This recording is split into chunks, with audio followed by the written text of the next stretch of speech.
She is as gentle as a croc could ever be.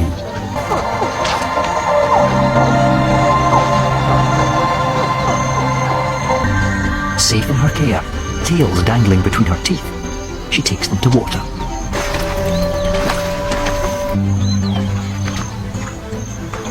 She won't enjoy her baby's company for long.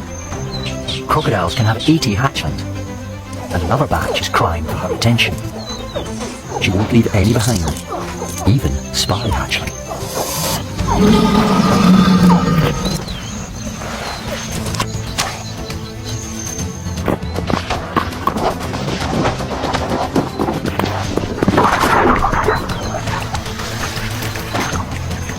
Safe in her cavernous mouth, all survive unscathed.